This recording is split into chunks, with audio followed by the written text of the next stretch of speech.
you for tuning into the GSMC Soccer Podcast, brought to you by the GSMC Sports Network. We have a great show for you today.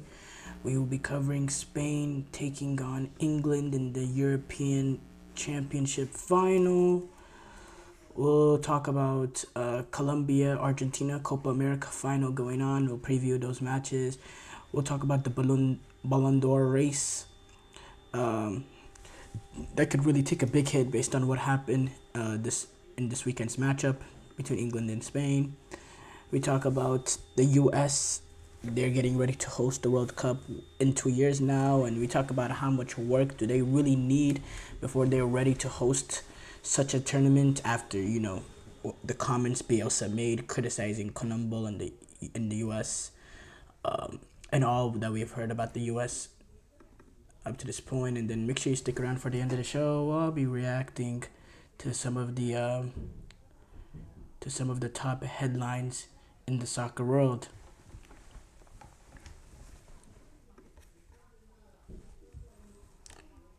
Before we start off, I'd like to ask that you like and follow the show. Also, we get a number of questions that come in during the show. So to ensure that your questions get read on the air, I ask that you use the tips and donations link at GSMCpodcast.net. With your questions, this puts your question at the top of the list so that I can see it, and it also really helps grow the show. So again, the link is GSMCpodcast.net. Man, oh man, oh man. It's time. The European Championship final is set to conclude after this. What a long tournament. What a fantastic tournament. We've had some brilliant games. Some big matchups. We've had some quality football being played, not just by the big teams, but we've seen some of the smaller nations really put up big fights in the games, really pull off some great upset stories as well. We see miracle runs, not miracle runs, but, runs that we didn't see possible before the tournament, like Turkey reaching the final, Georgia reaching the round of 16. Georgia reaching the quarterfinals. Turkey reaching the quarterfinals, Georgia reaching the round of 16, Slovakia and what they were able to do, almost getting past England in that game. Just so many storylines, and then you had the big teams all being crunched up in one side of the bracket, and Spain surviving out of there, in which they have earned the right to play against England, who kind of favored from a weak side of the bracket, really weak side of the bracket. So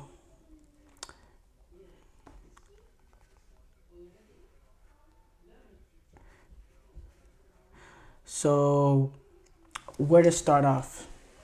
Obviously, Spain has performed much better than England at this European Championship. I think Spain, they've been dominating game in, game out. There was one game in particular that they did struggle a little bit in Germany, especially in that second half after scoring that goal. But it was bound to happen with Germany being down. They were really going to go for the game and be aggressive. But apart from that, I thought Spain has been pretty comfortable throughout this entire tournament. Even in that France game, after going down a goal early, you thought for a 5 to 10 minute period, they could really be in danger right after that goal. But once they were able to calm it down, the quality of Spain brought through. I just think the beautiful thing about Spain is they play with, number one, they all have amazing technical ability, which is a given when you're Spanish. They all are gifted on the ball. But you also have the added element that you haven't had in the past with verticality, with Lamine Yamal, with Nico Williams, who are not looking to pass the ball into the back of the net like previous Spanish teams that will actually take on a man, open up space for someone, put in a cross once in a while, take a shot. Lamine Yamal, that goal he scored against France, you don't know how many times we've seen Spain in past tournaments that have an opportunity from legitimate shooting opportunity to strike a ball, but instead they decide to go with the safer 5-yard out pass, 5-yard in pass. Instead of actually, sometimes you don't need to pass the ball into the back of the net every time. Sometimes having a shot is fine. Sometimes you can cross the ball into the box and play a little bit direct. We never see this from Spain teams in the past. They always want to pass the ball into the back of the net and play this beautiful total football of complete possession based. And there was a time when that was just impossible to manage. There was a time Spain benefited extremely, winning 2 European Championships and a World Cup.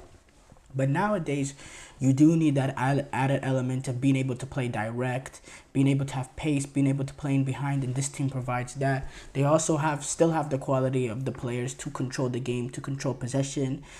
Midfield, Fabian Ruiz and Danny Olmo when he's in they always pick up clever pocket of spaces that just make it very, very impossible to defend. That put the center back in midfield in a compromised position because they pick up brilliant pocket of spaces in between the last line of midfield and the center halves, and they really make good runs into the box, time them perfectly, and they're always options to go score. Morata has only had one goal this tournament, and it was at the first game, the opening goal of the European Championships for Spain. But goal scoring has not been an issue because of the goals you get from midfield, because of what you get from Nico Williams. You know what I mean? It's just they've been absolutely brilliant. And when you have that added element of being vertical and being able to control a game and possession based, it makes you really scary because there's not a weakness that you have that teams could really hone in on. Like in previous Spain teams in the past, what did they really struggle is they struggled against teams that would play a very extreme low block that allowed them to have the ball and pass it around side to side, but they didn't have any crevices for the Spanish players to play forward. Now it's a little bit different because they have a different way. Number one, they're comfortable playing without the ball. They're comfortable playing out without the ball, and if you sit back, they're not afraid to take on a shot. They'll put in a box and they put in a crossing and be direct. And most importantly, they got players like Lamine Yamal and Nico Williams that won't just pass the ball side to side trying to find the opening. They'll try to create the opening from themselves by getting past the fullback, shifting the defense, bringing a guy over and opening up space for someone else. They have added elements. They have more added elements to previous Spain teams to really attack a defense and really get the goals and be clinical, and it's absolutely great to watch. And I can't put into words how impressive they really have been at this European Championship. They have been the best team at this European Championship, no two ways about it. And I think they beat the second best team in this championship already up to this point in Germany. At the Germany, they have an absolute brilliant European Championship as well. Spain, they took care of them, and it's unfortunate for Germany that they had to play Spain this early on in the quarterfinals. But Germany have really, really been good. Now, when it comes to England, I think England, when you talk about all these amazing things about Spain, I can't sit here and say the same for England. England, for a majority of this tournament, have been woeful to the standards of the players, of the quality that they have. They are in the final right now, right? But keep in mind, I go back to this all the time. In the Slovakian around the 16 game, they were 30 seconds away. Last 30 second miracle bicycle kick, wonder goal from a potential Ballon d'Or candidate away from getting eliminated in the round of 16, and it would have been a humiliating exit. Absolutely humiliating exit. And they were horrible in that game. It took them 94 minutes to get a shot on target. The group stages, they were horrible the entire group stages. You start off with the opening game. They have a brilliant first 10 to 15 minutes against Serbia. They get the breakthrough. And then they're defending for their lives, and they're holding on for the 3 points for the rest of the game. Denmark, they score a goal early, and then they're hanging on for the rest of the game. And Denmark were able to get an equalizer. And if any team in that second half were going to get a winner, it was only Denmark. And against Slovenia, oh my God, that first half, completely awful first half. Probably the worst half of the tournament, to be fair. Actually, Slovakia was pretty bad too. They bring in they make a little bit of changes and they play a little bit better in the second half, but it was really made easier by the fact that Slovenia, they were just playing for the draw and sitting in, and they got that draw. So hats off to Slovenia, by the way. And then you look at that Slovakia game, as I say, absolutely woeful that entire game. There was maybe a 3-minute period where they got the equalizer and they got the lead, where they were decent, and then the rest of the 120 minutes, even when they got that second goal, despite what we saw for the first 94 minutes or so, the rest of that extra time, they went pragmatic, and then they were on the back foot. They were the ones defending. And then against Switzerland, Really, really poor first 75 minutes. They end up conceding a goal that was deserved for Switzerland. They were better than them, in my opinion. And then moment of magic bails out England with Bukayo Saka in the 78th minute after a bunch of reactionary substitutions and a change of formation that came from Gareth Southgate to just completely change it up. Very, very reactionary in the fact that he waited for Switzerland to score a goal. But moment of magic bails out bad decision making and bad coaching in a moment of magic, a moment of individual brilliance and quality from Bukayo Saka saved them, and then they ended up reaching the penalty shootout after again being on the back foot of extra time. And in the penalty shootout, they had 5 brilliant penalty takers out there, and they found themselves in the semifinals. Now the semifinals, the good thing about England, if you want to look at it from a positive side, you want to see progression. You want to go into it with momentum. The performance against Netherlands was by far their best performance in the European Championship. Second half, it was completely awful as always, but it was awful from both teams. But the first half, I thought England, especially after conceding that goal, they were really, really brilliant in that first half. Despite the fact that they got a penalty, in my opinion, they didn't deserve. They were really, really good. They created a lot of opportunities. Phil Foden had 2 massive opportunities. But, and then, they were able to capitalize on another individual moment of quality from Ollie Watkins in the second half, and they were able to get through. But at the end of the day, they find themselves, no matter how poor they've been, they find themselves in a position that they're 90 minutes away from the final. Now just strictly talking about this game, I do think England are going to be on the back foot. I think Spain is going to take control of possession, and I think England will be on the back foot. The thing that would concern me if I'm an English fan is, as Spain ease themselves into this game, if England were to make this an open game, I think Spain will really take advantage of the space left to attack England. But if England were to be pragmatic, like I fully expect Gareth Southgate to be, I think Spain, in their ability to control the ball, they will really suffocate England. They'll push England back, and once England gets pushed back, I really think England are really going to struggle to play out. And I don't think Harry Kane is going to have any chances on the ball or anything. I think it's going to be really hard for England to play out of it, because as soon as Spain will lose the ball, with how suffocated, how pushed back England will, I think the press is just going to be ferocious. And I'm really interested to see the way England approach it. I think England are going to be really, really pragmatic, and it comes down to whether Spain can do what they've been doing throughout this entire tournament and get the ball in the back end, because they'll have their chances.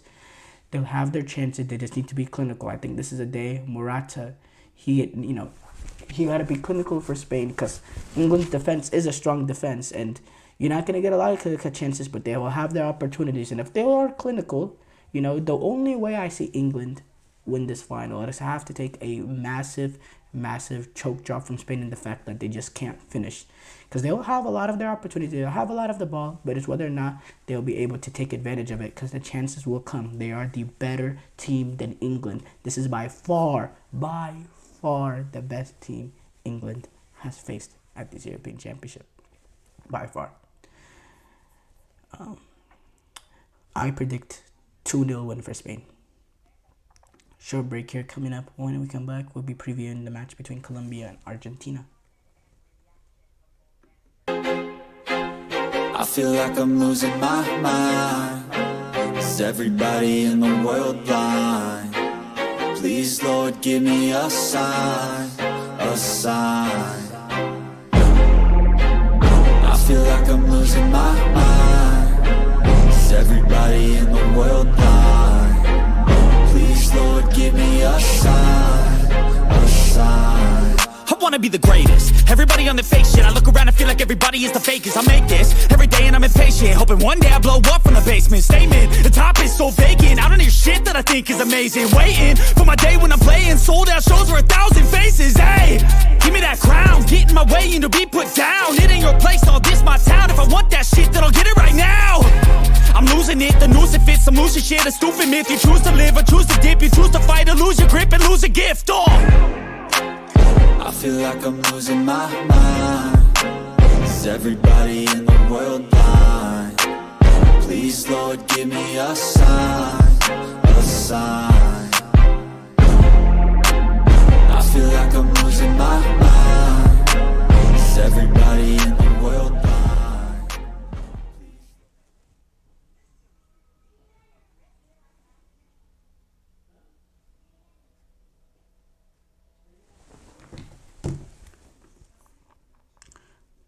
break, we previewed the match between Spain and England. We move on to preview the match between Colombia and Argentina. Argentina versus Colombia, Messi versus James, the battle of the number 10s. Real quick, before we start off, there's been a lot of talks about Messi being in, some people's team of the tournament while James was not. Do I agree with that or not? Probably not. But I do want to defend Messi in the fact that his performances at this Copa America have not been as bad as what people are saying. Yes, he missed some opportunities in the group stages, no two ways about it. But in that Ecuador game, it was clear he was playing injured. And even though in the games that he's played for Argentina, he still has been the primary creating force for the team. And in that first half against Canada, you can't lie, he was absolutely brilliant. So, but yes, James should have been in the team at the tournament. But it's not even like for like. They put Messi on the wing. James, he's not a winger. You gotta question what one of the midfielders were doing in there. That's the real, gripe that people should have. But again, there's the Messi versus Ronaldo agenda, and there's all these Ronaldo fans out there, and they'll do anything to try to dismiss Messi being in a team of the tournament. So, yeah, it is what it is. But as far as this match between Colombia and Argentina, you got the defending World Cup champions that are here, and defending World Cup and Copa America champions that are here to defend their title. Lionel Messi is looking for his third international trophy with Argentina, and his third international trophy will come in a row. While James is looking for his first international trophy for Colombia after what's been a great Copa America for him, in a kind of a revival Copa America, because he has been really brilliant in this tournament with 6 assists. That's absolutely sensational. It's absolutely sensational. And he's had some big tournaments for Colombia at this Copa America. I believe he was really good for them at the last Copa America in the U.S. as well, despite his shoulder injury. What he did in the last in the World Cup in Brazil, he's been a big time player for Colombia, despite what his form has been at the club. He's been a big time player for Colombia, and yeah, hats off to him. And it'll be great for him to win his first Copa America. The storylines will be great either way. James Rodriguez getting to win his first Copa America for Colombia after being a great servant for the national team for such a long time, or Messi getting his third international trophy. And that's a great story in the fact that, bro, if you're, in 2020, before the Copa America to 2021, when you thought about Messi and Argentina, Messi's career for Argentina, it's pure sadness, it's pure pain. When you look at, what everyone thinks of is the retirement, the emotional retirement after losing the Copa America. You think about the finals he lost, the pressure that's been that's always on him, and how really he's really failed expectations at Argentina, and how Argentina fans kind of feel queasy about him too. They never want to say he's better than Maradona, just because of what he has not accomplished and the criticism based on what he accomplished at Barcelona compared to Argentina. And it was just really negative when he thought about Messi in Argentina. But as he went to PSG and as his club situation kind of became a little bit toxic, a little bit rotten with what's going on in PSG, it seemed like Argentina kind of opened up when Argentina started becoming the safe space for Messi. And when Argentina became the safe space for Messi, the trophy started coming because they immediately started winning a Copa America. Then they won the World Cup. Then they won the Finalissima. Then they won the World Cup. And now they find themselves in another Copa America final to win a third straight major international tournament for Messi. I mean, it just continues to add on to the legacy of Lionel Messi. And it's really hard to make any comparisons. Forget what the players playing right now in Ronaldo, which really should not exist in my opinion. But when you're talking about the likes of Maradona, Pele, and all that, he's really, he's really just continuing to add to the amazing legacy he has, not just for club, that it used to be just for club, but now for his national team. The way he's adored, the way he goes back to Argentina, and the streets are just, you can't move. I mean, it just shows the impact he had. And trust me, those scenes would not have happened in 2018, 19 or so. Those kind of scenes would not have happened. But when you win a trophy for your people, man, man, the love and the adulation, and he really is the greatest of all time, and he has an opportunity to continue on to add to his absolutely amazing legacy. Now, this is a very, very tight match between Colombia and Argentina. Really, really tight. Because of, Colombia, the ridiculous 28-game unbeaten streak entering the final. But also Argentina are defending World Cup and Copa America champions. They're an absolutely brilliant team, and it's hard. James Rodriguez, he's led the Copa America in assists with 6 assists. Colombia actually has scored 12 goals in 5 matches this tournament, which is a really good number. They're able to get goals. They're able to create on set pieces and open play. They got amazing players with flair like Luis Diaz. And yeah, keep in mind, Colombia has not lost in 28 matches. The last time that they lost was February 1, 2022. That's insane. Argentina, on the other hand, they're coming on ridiculous form too. They actually have only lost 3 games in the last 63 matches. And those 3 games that they lost was the semifinal to Brazil in 2019 Copa America, where Brazil actually ended up going to win it all. When they lost to Saudi Arabia in the World Cup opener in 2022. And I believe it's only 2 actually. 2 losses. Oh, and they lost to Uruguay in World Cup qualifying this past November. Yeah, you're right. Lost to Uruguay qualifying past November. So yeah, 3 losses in 63 games. So both teams, despite Colombia coming in a 28-game unbeaten streak, both teams are entering this tournament on ridiculous form. I think Argentina's are the favorite, kind of because of the pedigree of the team. But if you look at based on this year's performances, this Copa America performances, Colombia have been the better team. Colombia has played more attacking, open-ended football. They've created more chances. They've been more exciting to watch. Argentina, there's been certain games that they really, really struggled. They've been very lucky in certain games too with the penalties. I think Colombia in their past, destroying Panama and hanging on to beat Uruguay with 10 men, absolutely more impressive than what Argentina has done. But Argentina does have more experience in these moments. And if you have to compare what happened in the quarterfinal, in the semifinals, what Colombia had to go through against Uruguay, compared to what Argentina had to go through against Canada, that does give a big advantage to Argentina, because what those 2 teams went through are completely different. Keep in mind, we had this Colombia-Argentina game at the last Copa America, and in the semifinal, and it was a penalty shootout. Colombia were a penalty shootout away from beating the team that went on to win the Copa America, and Colombia would have earned the right to play against Brazil in that final. So even back then, when Argentina were really at their best, it was a tight, cagey affair. And yeah, I'm excited to see this. I think this really could go either way. Argentina are favorites, yes, but I think Colombia,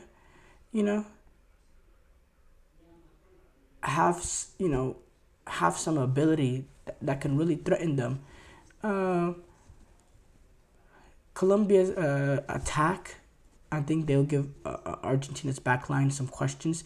But the big thing is when Argentina faces teams that are willing to play aggressive, play high, and really go into there trying to attack the game, Argentina do struggle a little bit, and they look a little bit uncomfortable, and I think that could cause Argentina issues. But at the end of the day, Argentina also has big-time players. The way that they performed in that World Cup final, that first 75 minutes where they completely suffocated France, one of the best team in the world, Argentina, they can really take it that next step. And some of these older players that they have, like Otamendi, Di Maria, Messi, when it comes to these cup finals, they play sort of to their prime, because when it was one game left, they really put it all out there and they really showed the best of their abilities. And yeah, I mean, I'm going to choose Argentina. I think Argentina will get it past. I think it'll be 1-0, but man, it's going to be a great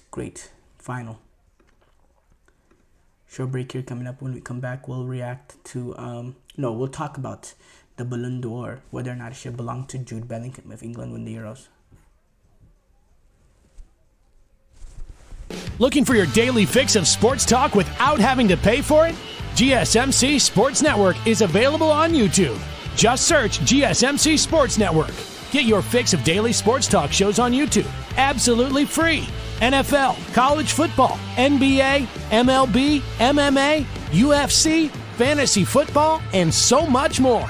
GSMC Sports Network has shows running all day long, with new sports shows starting every 2 hours. Just like on your favorite cable sports channel, except GSMC Sports Network is absolutely free. Just search GSMC Sports Network on YouTube to catch one of your new favorite shows, like the GSMC College Football Podcast, Chip Shot Football Podcast, Hoops and Heels Women's Sports Podcast, GSMC Basketball Podcast, and so many more. Check it out for yourself. GSMC Sports Network, now available on YouTube absolutely free. Search GSMC Sports Network on YouTube right now.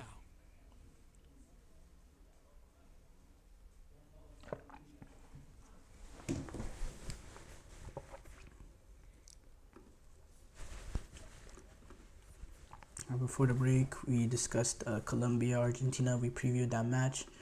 We move on to react to the Ballon d'Or, whether or not the Ballon d'Or belongs to Jude Bellingham. Typo there, but if England win the Euros, look, there's a lot to unpack with that sort of question. Obviously, Jude Bellingham has become a fan favorite. A lot of people love him. He's kind of the media darling, especially as an Englishman going to Spain and all that. And, you know, at first, it was just English bias that pushed it, this Jude Bellingham narrative. But Jude Bellingham, he does get a lot of praise and adulation from the media, not just English. And, it's, you know, maybe I need to reevaluate him. I don't know. There's a lot of youngsters that I prefer over him. I think he is a very, very good, high-quality player. But there's players that I would prefer instead of him. But, you know, he does find himself in a position where after winning the Champions League, you know, he wins this European Championship. I think he will win the Ballon d'Or. I really do think so. But do I think he deserves it? No, I don't. I think he's had a very, very good season for Real Madrid, scoring the 20-plus goals, especially early on and all that, having the capacity to get into the box and score goals. But if you take away the goals, which is hard to just take away the goals, but his performances have been very, very good. But they have not been to a level of a Ballon d'Or winner. And even, you know, you talk about, oh, he won a Champions League, he won a Euros. But let's say down the stretch in the Champions League, was Jude Bellingham the primary reason pushing them on through the later rounds of the knockout stages and in the final? No. It was Vinicius Jr. That was Vinicius Jr. He was the best player. He was the team that pushing them on. He was the player that literally single-handedly dominated that second leg against Bayern. In that first leg against Bayern, he was the one that got the 2 goals. He was really the dominating factor that pushed Real Madrid over the line. For England, can you say Bellingham was he that? No, it was kind of really their, you know, individual moments. You know, Jude Bellingham, in my opinion, he's had a really poor tournament to his standard. Really, really poor tournament. He did get that, you know, I thought in the opening game he was decent, probably his best performance throughout the game. Thought he was decent in that opening game, and he did get that goal. But apart from that, I thought he was really poor against Denmark. That he was really poor against Slovenia, and there was a little bit, not just that much, but a little bit of shouts out there. Maybe he should go to the bench. And I thought he was not that good against Switzerland. I thought he was really, really poor against Slovakia. If you take away that individual moment of magic where he scored a bicycle kick, in which, okay, look, maybe it's unfair. You can't take away that moment because it single-handedly saved England the Euros. But I will say his general play throughout that game was really, really poor besides that bicycle kick. And then in the semifinals and England's best performance, I thought he was really, really poor again. And for a guy, in my opinion, that's been a majority poor throughout the majority of the European Championship and was not, you know, the catalyst, the biggest catalyst in pushing Real Madrid to win the Champions League. Yes, he does have a Champions League and a European Championship, but, you know, I don't think he has been the best player in the world this season. Not even close, in my opinion. I think it's kind of not exactly to the extent, because I think Bellingham has been a little bit better than this player I'm about to bring up.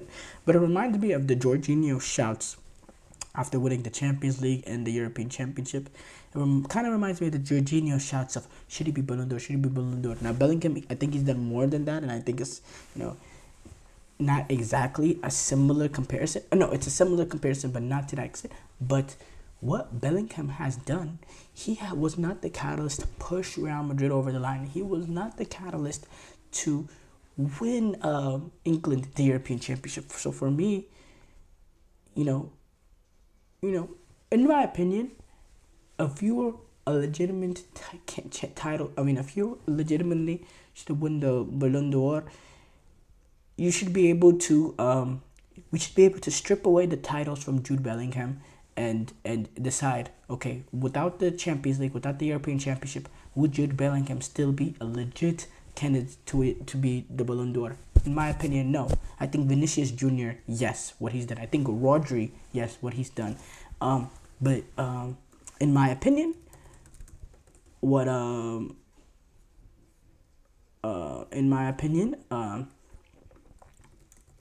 Jude Bellingham, no, I don't agree with that at all. I really don't agree with that at all. So I would say now Rodri. I don't think he should be, but I do think it will belong to him. But in my opinion, I don't think he should be the Ballon d'Or. If they were to win, in my opinion, no way. I think Vinicius Jr., what he's done, despite not winning Copa America, I thought he's been what he did for Real Madrid, absolutely brilliant.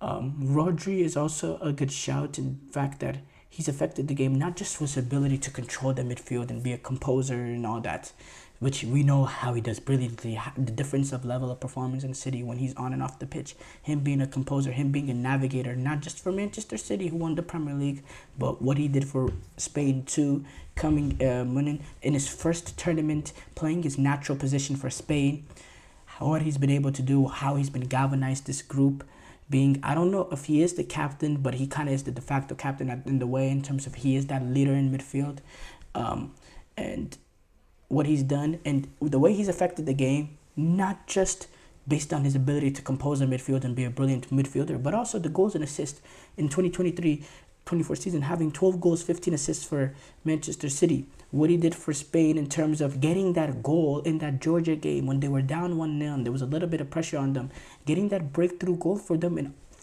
tournaments in the past that they have not been able to find, getting that breakthrough goal to open up an opportunity for Spain to come back within that game and to take care of that game. He's been absolutely brilliant. The major weakness with him, though, is the fact that he did not win the Champions League. And generally, a lot of times in the past, Champions League have been heavy in terms of influencing, who's going to win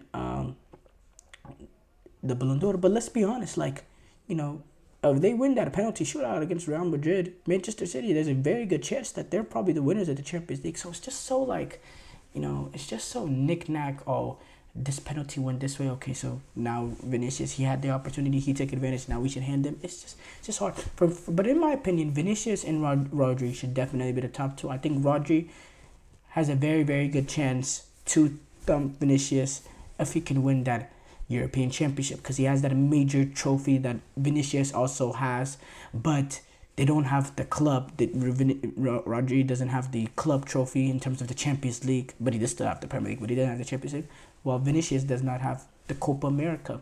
So I think those two will be really, really, really tight. It will kind of be impossible to judge if Rodri were to win the thing. I think the thing that will push Vinicius just over the line is the fact that he's the attacker, and in terms of the eye test, you see Vinicius play, and it's just the goals and assists and all that, and the name factor and all that will push him ahead of Rodri. But I think it should be a lot more tighter than what people think. But I really don't think Bellingham should. But at the end of the day, Bellingham wins the European Championship. Nobody's going to think about the performances. They're going to think about the fact he's English. He won a European Championship. He won a Champions League. He won a La Liga. Everyone is going to think about that. When people think about his European Championship, they're not going to think about the performances. They're not going to think about this. They're not going to think about that. Everyone is going to go back to that bicycle kick, because it's a bicycle kick that will be remembered in the history of football.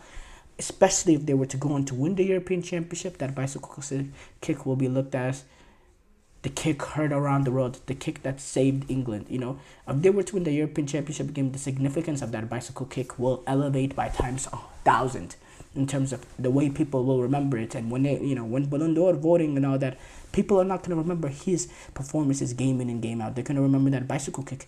In my opinion, I think that's wrong. I don't think it should be that way. I think people should remember the performances as well, because the Ballon d'Or is the best player, not just the best moments or all that.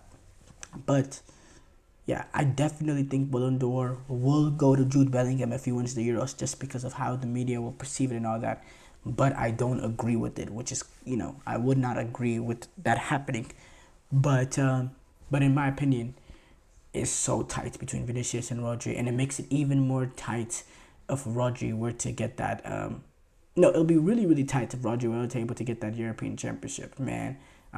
It'll be neck and neck. But I definitely think Rodri is in the race, definitely. Short break here coming up. When we come back, we'll talk about Bielsa's comments regarding this Copa America, criticizing Colombia and the U.S. And we talk about this more on the next segment.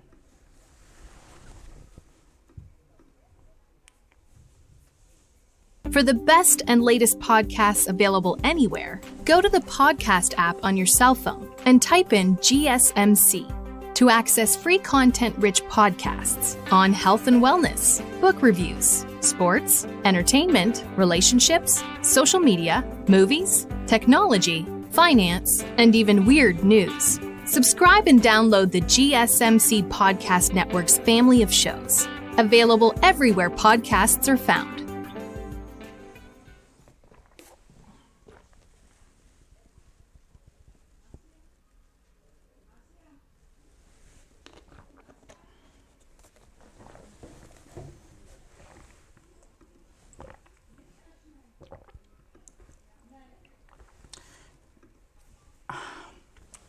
Bielsa, he's came out and he's kind of slammed the U.S. and the organizers of Copa America for everything that happened in that incident and all that. And it raises a bigger question on whether or not the U.S. is ready to host a World Cup, which could be... Look, first of all, I just want to go... Let's read Bielsa's comments, actually. So, and to be fair, I give Bielsa huge credit for the fact that right away post-game after the match, not having enough knowledge about what's going on and not, wanting to really understand everything and all that, he came out and, he said a very calm, level-headed thing saying, I don't really know what happened, blah, blah, blah. What happened was unfortunate, but, basically saying, I'm going to gather the details, I want to know what, he didn't know exactly what happened, and it was a calm, level-headed performance. But after taking a day, really examining what happened and, and really being able to, sit down and break down what he saw and all that, he came out with a very proper response, in my opinion, that was well deserved based on what we seen. So, let's just talk about it. After the Copa America semifinal, which was played at Bank of America Stadium in Charlotte, North Carolina, which is actually where the Carolina Panthers play. Some Uruguayan players were seen climbing into the stands with opposing fans. We saw Darwin Nunez up there throwing punches. Ronald Araujo there trying to split people. Jose Jimenez after the game saying, while getting interviewed, saying the players were just trying to defend their family. CONMEBOL has started investigating into what happened. It actually saw players from Colombia and Uruguay both involved. And, it's interesting. It was very, very interesting seas. And, so,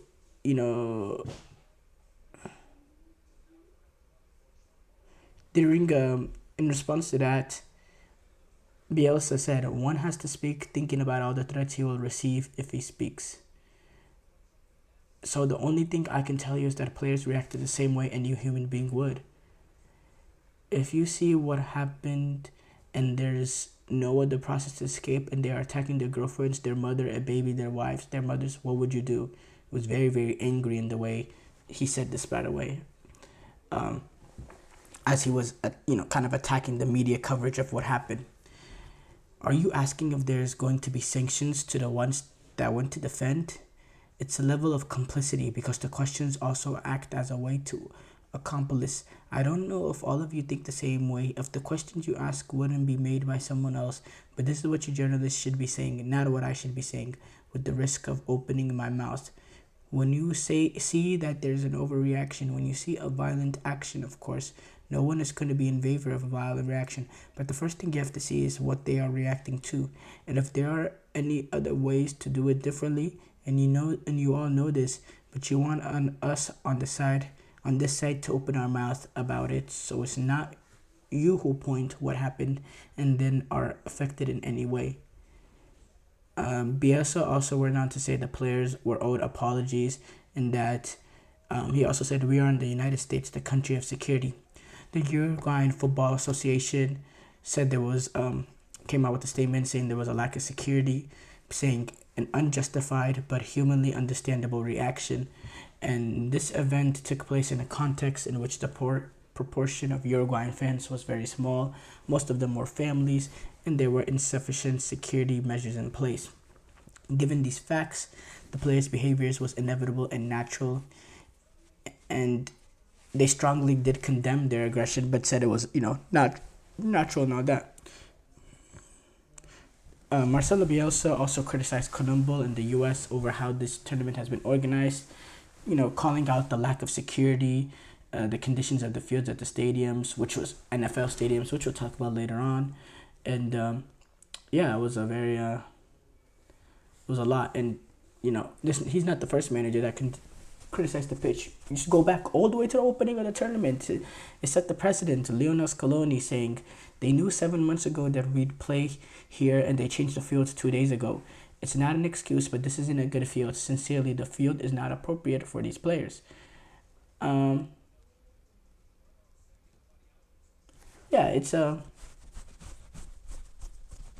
It's really unfortunate what this Copa America has been. After watching a brilliant European Championship, there's been massive reason for Colombo. But look, I want to be fair. Some of the problems is Colombo.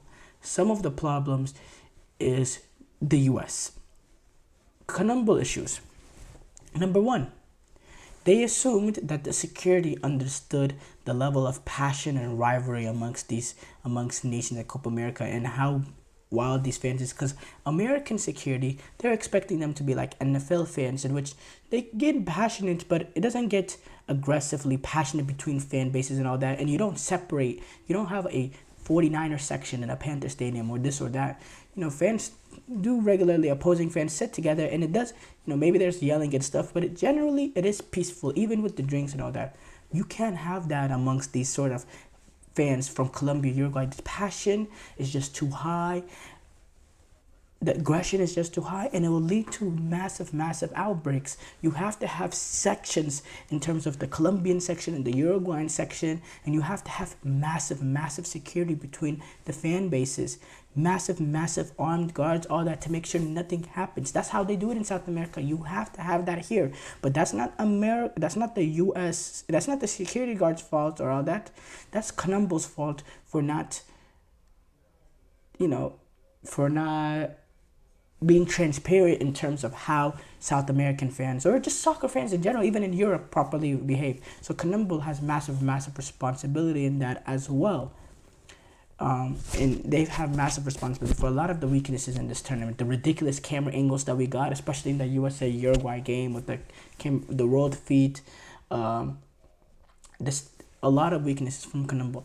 The thing that you can criticize the U.S. for is the field size issues. Playing in NFL stadiums. And look, it seemed like for FIFA, for the World Cup, and by the way, FIFA, they'll get the stadium issue. FIFA, they'll take care of it. FIFA will, they will not allow some of these issues that we've seen at this Copa America to happen at the World Cup.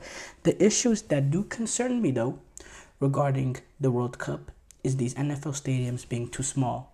Now, the pitches, it seems like the FIFA have that already discussed, and that they'll have like grass built in months before, and the field will not be a problem. That's, hopefully, that's what happened with FIFA, that FIFA fixed that. But what the FIFA cannot fix is these NFL stadiums being too small.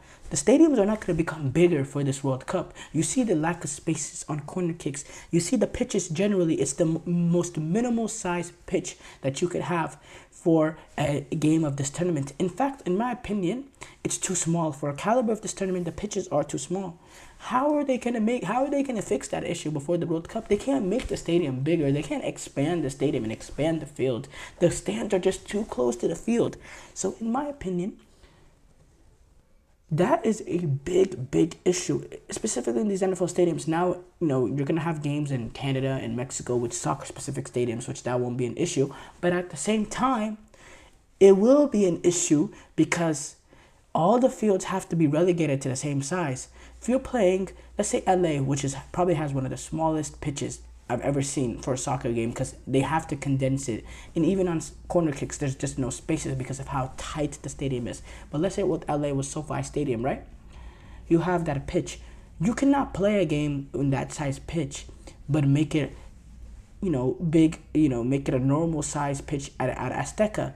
All the pitches have to be the same to, for just to make it fair, just to make the just so that field size is not a factor from game to game, from stadium to stadium. All of them at the World Cup will have to be the same. And that's why you see this soccer-specific stadium in Orlando. Orlando, you could see on the outside a little bit, you could see of the natural lines. And you could see they had to condense the field and condense it by a lot because the fields in Orlando had to match the fields at SoFi or Arrowhead and all that. And that's a big issue. You cannot be playing a tournament at this level on smaller pitch. I really disagree with that. I really think that's not good, and it's really sad. And I don't know how FIFA is gonna fix the issue. Some of these other issues FIFA will be able to fix, like the stadium issue of fans not being divided. FIFA will relegate the tickets and seating and all that. FIFA will let the security guards have better security in there to relegate it. A lot of the issues that they had, Colombia had at this Copa America, FIFA will come in and they'll run it better. All the Colombia issues will go away. But in terms of the stadium issue being small, I don't know how FIFA makes that go away. I don't know, because the stadiums are too small. Even when you're looking at it from a camera angle, when you're watching the game from a camera angle, from a good camera angle like most soccer games are, you can't see the near touchline because the stands are so close to the field. You can't even see their near side touchline. That's really not good. That's really from a TV, you can't see the touchline, the near to the stands touchline. That's really not good at all. That's really bad. And I don't know how FIFA will fix that issue. I'm interested to see, Short break here coming up. When we come back, we'll react to some of the top soccer headlines going on in the soccer world.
We react to some of the top soccer headlines going on in the soccer world. There was a few headlines that were very, very interesting.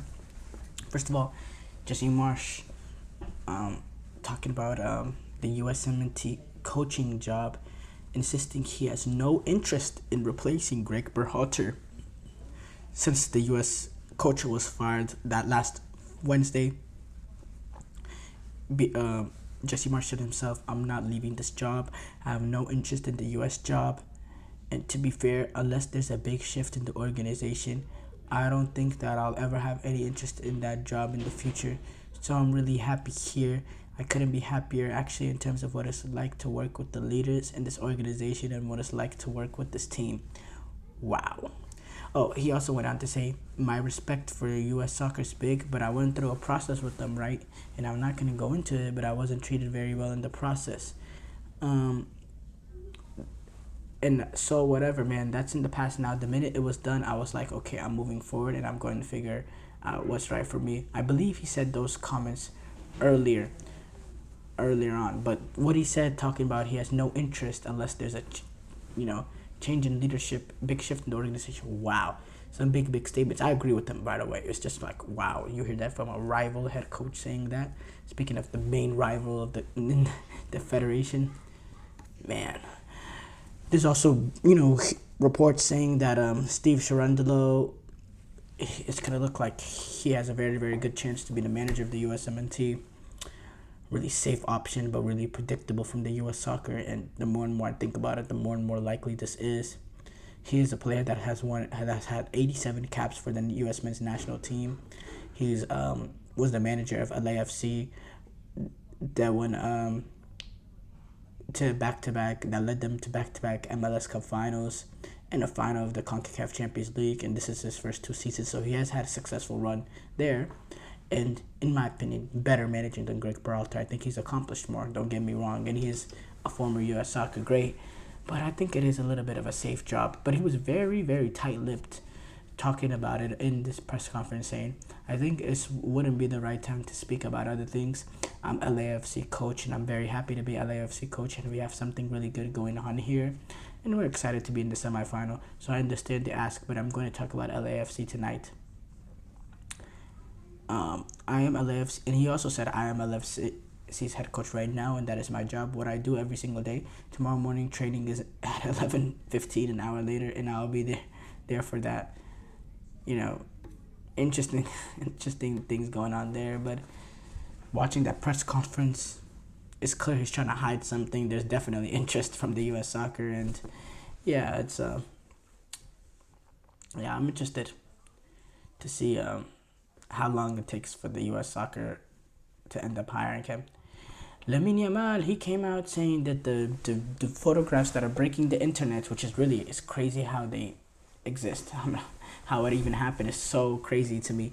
But the photographs of him and Messi being Messi holding him as a baby, they were actually hidden on purpose for a very long time because they didn't want comparisons with Messi, which would not help his career. It was Messi bathing a 6-month-old Lamal with his mother, with Lamine Yamal's mother, which was part of a series of photographs that were taken for their charity, for a charity organization in Catalan. And obviously Lamine Yamal grew up in Catalan, and but Yamal telling sources, reporters, he said, "Obviously in the moment the photos were taken, I wasn't conscious of what was going on that age. My dad has the photos saved and they never came out, basically because we didn't want the comparisons with Messi. No one could be annoyed to be compared with the best player to ever play the game, but it's something that could work against you because you're never going to be like him." That's for me, that's really, really crazy. In the fact that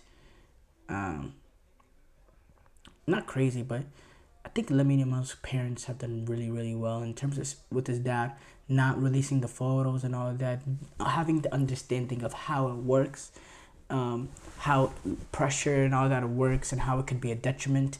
Some fathers in other sports, they happen to increase the pressure on their players, but on their children unnaturally, but they do. What Lamine Yamal's father has been being level-headed, shows the capacity he has, the mental capacity, and he's always around too, Lamine Yamal. So when Lamine Yamal is playing, so really hats off to Lamine Yamal's dad, who's done a great job raising a wonderful soccer player. Sources say Jimmy Lozano is going to be replaced by Javier Aguirre, who's actually the manager of the 2020 Mexico team that reached the round of 16 and lost to Argentina. He was also the manager of the 2002 Mexico team that reached the World Cup round of 16 and lost to the U.S. And yeah, Jimmy Lozano, he's going to be replaced by Javier Aguirre. Lozano, who's really on the hot seat after a group stage exit in this Copa America, and it's told that he actually turned down an offer to stay on part of the Mexico setup to be an assistant for Javier Aguirre,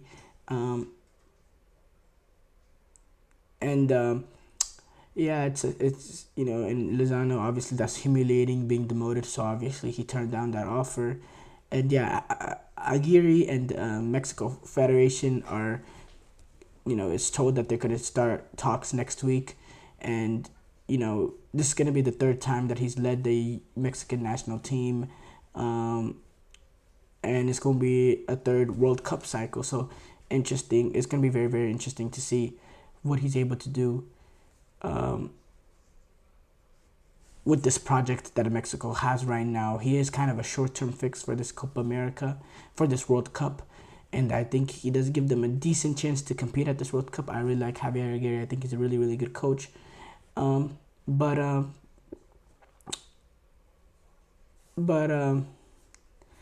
yeah, I don't think this is really gonna change the world for Mexico. I think, they just need someone in there with experience. The quality amongst these players is not crazy, so I don't think it fixes the quality issue there. But, it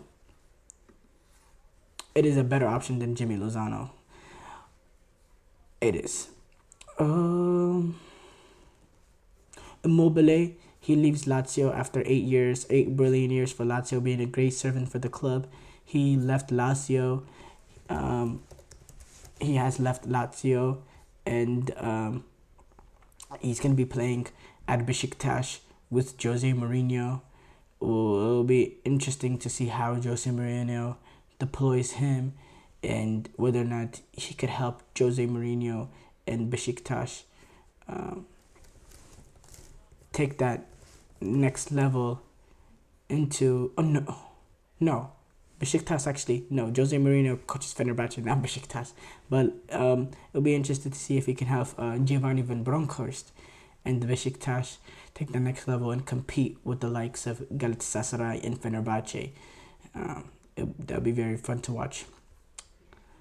Murat Yakin, after their very successful European Championships and the way that they played, obviously disappointing end in losing to England in the quarterfinal, despite having up to that point played a better football than them. He has extended his contract after the success of the European Championship. Keep in mind, this is a dude that was really under major criticism before the tournament.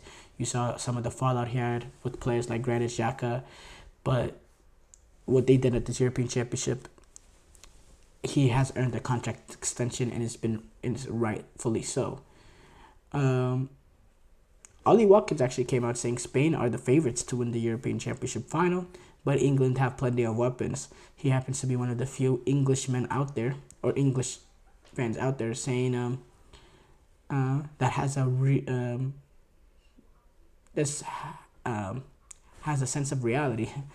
Spain, Danny Olmo, he came out with some comments saying England and Spain have been the two best teams in the tournament, and it's kind of justice, and those are the two teams playing on the final.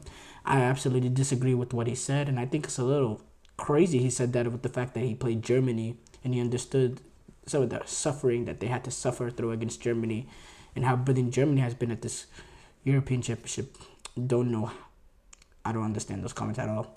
Van Nistelrooy, he returns to Manchester United as assistant to Ten Hag. We talked about that earlier yesterday.